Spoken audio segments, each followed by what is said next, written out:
क्या ये सोच समझ के सरकार ने तय किया था कि 86% पैसा जो बाजार के अंदर है हिंदुस्तान के, वो अधिकांश नकली पैसा है?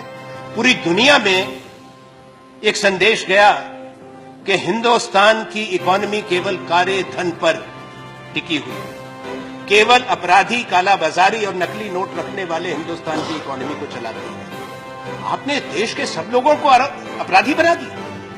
कम से कम उनको बताते कि फलां तारीख से हम बंद करने जा रहे हैं। कौन सा आतंकवादी वही भरकर रिजर्व बैंक और स्टेट बैंक के पास जाता कि मेरा काउंटरफिट मनी बदल दो? आपने कैसा कर दिया? आपने तो कह दिया कैशलेस इकोनॉमी। कौन सी कैशलेस इकोनॉमी है दुनिया के अंदर? बड़ा अच्छा, फिर तो अमेरिका के सेंट्रल बैंक को डॉलर नहीं छापना चाहिए। अगर दुनिया के अंदर सिर्फ कैशलेस इकोनॉमी होती, आप रातों रात करना चाहते हैं जो दुनिया में बड़े देश आज तक नहीं कर पाए। कौन सा अधिकार प्रधानमंत्री और आपका है कि बैंक में जमा खातों पे पैसा निकालने पर आप पाबंदी लगाएं? ये अधिकार किस कानून ने आपको दिया? किस संविधान ने आपको ये कानून दिया? ये कैसा देश आप बना रहे हैं कि पैसा हमारा हो, पैसा हमारा हो और आपसे भीख मांगे कि हमको अपने अकाउंट से अपना पैसा निकालने दो? आपने आर्थिक अराजकता भारतवर्ष में लाई है। आपने हिंदुस्तान की जो अर्थव्यवस्था है, जो नकदी भुगतान पे चलती थी, आपने उसकी रीढ़ की हड्डी तोड़ी है। आने वाला वक्त आपको बताएगा। आपके पास सूचना है स्विस बैंक में किसका पैसा है? सूची आपके पास है। लाइखनस्टाइन की सूची आपके पास है।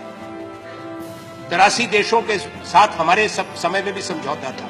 तो बताएं देश को कि किसका कौन कौन उस सूची में है। नाम बताएं देश को। आज प्रधानमंत्री, हमारी मांग है उस सूची में सब लोगों को नामजद करो, तो पता लगे उसमें से कितने आपको माला पहनाने वाले हैं। ज्यादा बहुमत उन्हीं का निकलेगा। उनके नाम क्यों नहीं बताते? अब 2.5 साल हो गए। आज की तारीख पूरे 2.5 साल मध्यावधि सरकार की आपके चुनाव जीतने की हो गई। 16 नवंबर है आज। अब सारी बात बदल दी। आप काला धन बाहर से वापस क्यों नहीं लाए? आप सवाल नहीं कर सकते। कौन है आप सवाल करने वाले? काला धन से लड़ने चले हो उपसभापति महोदय?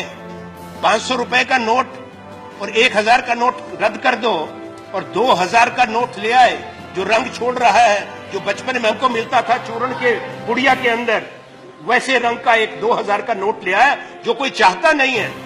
अब 2000 का नोट लेके गरीब आदमी कहां जाए? किसके पास उसका भुगतान करे? सब्जी वाले के पास जाएगा, वो कहे छूटा नहीं है। ढाबे में जाएगा, छूटा नहीं है। उन्होंने क्या कहा गोवा में? उन्होंने कहा, भाइयों बहनों, मैंने तमाम उन लोगों को, आज कौन लोग कतार में खड़े हैं? वो लोग कतार में खड़े हैं जो 2G के घोटाले में थे, जो कोयले के घोटाले में थे, जो काले धन के व्यापार करते हैं, जो काले धन के प्रतिनिधि हैं। मैं निंदा करता हूं नरेंद्र मोदी प्रधानमंत्री जी की कि आपने हिंदुस्तान का गरीब आदमी जो 5 दिन से 6 दिन से कतार में खड़ा है 2000 रुपए निकालने के लिए, 4000 रुपए बदलाने के लिए, आपने उसको अपराधी कहा, कालाबाजारी कहा, स्कैमर कहा। प्रधानमंत्री को माफी मांगनी चाहिए।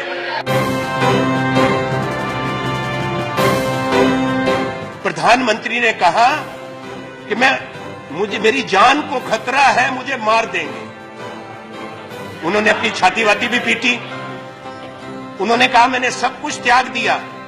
ऐसा त्याग तपस्वी सब लोग कर लें कि ऐसे वायदे दिखाएं, ऐसे सपने दिखाएं, प्रधानमंत्री बन जाओ, पूरी दुनिया घूमो, दिन में 5 बार पोशाक बदलो और फिर को सब त्याग तपस्या हो गई। अब आप बताओ प्रधानमंत्री जी, गृह मंत्री, कि प्रधानमंत्री ये क्या सूचना सरकार के पास है? कौन सी साजिश है? कौन से संगठन है? कौन से लोग हैं जो भारत के प्रधानमंत्री की हत्या करना चाहता है। प्रधानमंत्री जो गाजीपुर में गए थे, आपने कहा गाजीपुर में, कहा मैं जरूर पहुंचूंगा।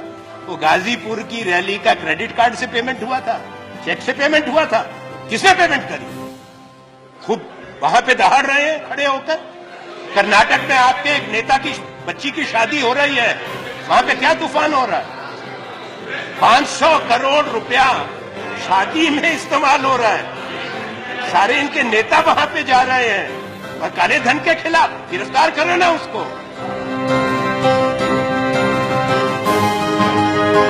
आज स्टेट बैंक ऑफ इंडिया की रिपोर्ट आई है। उस रिपोर्ट में क्या है? उस रिपोर्ट में है कि मार्च महीने से स्टेट बैंक को पता था कि ये 500 और 1000 के नोट वापस होंगे। अगर मार्च महीने से पता था तो अब स्टेट बैंक क्यों कह रहा है कि अभी रिकैलिब्रेट करने में और 3 हफ्ते 4 हफ्ते लगेंगे? क्यों? तैयारी क्यों नहीं की थी?